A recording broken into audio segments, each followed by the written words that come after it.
The air in this house is strange. It's thick and sweet, like overripe fruit left in the sun. I've been sitting on this little wooden stool for, I don't know how long. Hours, maybe. The room is dark, but not completely. Moonlight filters through a single, grimy window, painting a silver rectangle on the dusty floor. It's quiet, so quiet that my own breathing sounds like a storm. I don't remember how I got here. One moment, I was walking home, the familiar streetlights guiding my way. The next, I was here, in this small room, with its peeling floral wallpaper and the scent of jasmine and decay. There's a rocking chair in the corner, gently swaying back and forth, as if someone just got up, but no one's there.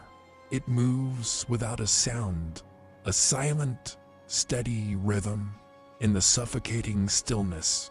I should be screaming. I should be trying the door, which I know is locked without even touching it. But all I can do is sit here and watch that empty chair rock. I tried calling out earlier, just a soft hello, that the silence swallowed whole. The only reply was the creak of the floorboards upstairs, a slow, heavy tread. Someone is here with me, or something. It's funny, the details you notice when you're terrified. The way the dust motes dance in the moonlight like tiny, forgotten stars. The intricate pattern of cracks on the ceiling, resembling a river delta. I'm trying to focus on these things, trying to anchor my mind to something real. But the rocking chair keeps pulling my attention back. Its motion is hypnotic. I remember my grandmother had a chair like that. She'd sing old lullabies to me, her voice a comforting hum. There are no lullabies here, only the soundless rocking and the slow, deliberate footsteps from the floor above. The sweetness in the air is stronger now. It makes my head feel fuzzy, my thoughts slow and syrupy. I feel a strange sense of calm settling over me, a dangerous, drowsy peace. It feels wrong. The footsteps upstairs have stopped, right above my head. I'm holding my breath, listening, waiting. A small, round object just rolled across the floor. Up there, a marble, maybe. It made a soft, clicking sound as it moved. Then another, and another. A child's game. The sound is so out of place, so mundane, that it's more terrifying than any scream. I remember walking home just before everything. A little girl was playing on the sidewalk, tossing a handful of colorful marbles. She looked up at me as I passed. Her eyes were old, too old for her small face. She didn't smile. She just watched me. I smiled at her, a quick, polite thing, and kept walking. I didn't think anything of it, but now, hearing those marbles rolling above me, I can't get her face out of my mind. That blank, ancient stare. The air is getting colder. I can see my breath misting in the moonlight. The rocking chair has stopped. It's been quiet for a long time. Maybe I imagined the marbles. Maybe the footsteps were just the house settling. I'm starting to think clearly again. The sweet smell is fading, replaced by the simple scent of dust and old wood. Hope is a fragile, stupid thing. I feel it flutter in my chest. I should try the door now. I should stand up and fight. My legs feel like lead, but I force myself to move. I push off the stool, my joints groaning in protest. I take one step, then another. The floorboards don't even creak under my weight. It's as if I'm not really here. The door is old, the wood dark and heavy. There's a brass knob, tarnished with age. I reach out, my hand trembling. My fingers are just inches away, and then I hear it, a whisper right beside my ear, a child's voice, so soft, so close. It says my name. I didn't turn. I couldn't. My whole body is frozen, colder than the air. The voice wasn't menacing. It was gentle, almost loving, like a mother soothing a frightened child. But it wasn't my mother. The whisper came again, my name spoken on a puff of air that felt impossibly cold against my skin. The sweet smell is back, overwhelming me, clinging to my clothes, filling my lungs. It's not just jasmine anymore. There's something else underneath it, something metallic, like old pennies or blood. I can feel a presence behind me, tall, looming. I can't see it, but I know it's there. I feel its gaze on the back of my neck, heavy and possessive. The marbles start rolling upstairs again, faster this time, a frantic, chaotic clatter. It's not a game, it's a warning, or maybe a celebration. I finally understand.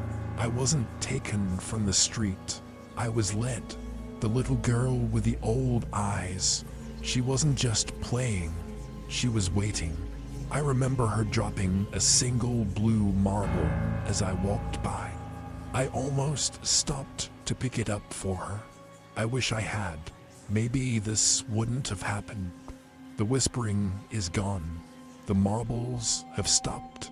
The silence that has returned is different. It's not empty anymore. It's watchful, expectant. The rocking chair starts moving again, slower this time. A deep, mournful creak accompanies its every sway. It's a sound of immense sadness, a profound, ancient grief that seems to soak into the very walls of this house.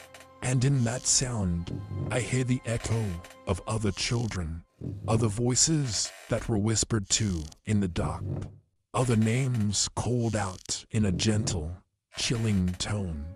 How many have sat on this stool before me? How many have watched this empty chair rock in the pale moonlight? The sweet smell is a part of me now. I don't think it will ever wash out. I'm not scared anymore. The fear has been replaced by a strange, hollow resignation. This isn't a prison I can escape from. This is a home, her home, and she's been lonely for a very long time. The door handle is so close. I could still try, but I know it's pointless. The footsteps have started again. But they're not upstairs anymore. They're coming down the stairs. A slow, deliberate descent. Each step is heavy, weighted with something more than just physical form. It's the sound of inevitability. I don't want to see her. I know I shouldn't look, but I can't help it. My head is turning, slowly, against my will, toward the darkened hallway where the staircase ends. I see a shadow detaching itself from the deeper shadows. It's tall, impossibly tall and thin. Its limbs long and distorted. It doesn't walk like a person. It flows like smoke or dark water. I can't see a face, just a vague outline, a distortion in the darkness. But I can feel it looking at me. I can feel its sorrow, its hunger. It's a hunger not for food, but for company, for a child to care for forever. A small hand slips into mine. It's cold and smooth, like a river stone. I look down. The little girl from the sidewalk is standing beside me. She's not looking at me. She's looking towards the figure on the stairs, her old eyes filled with a placid acceptance. She gives my hand a gentle squeeze.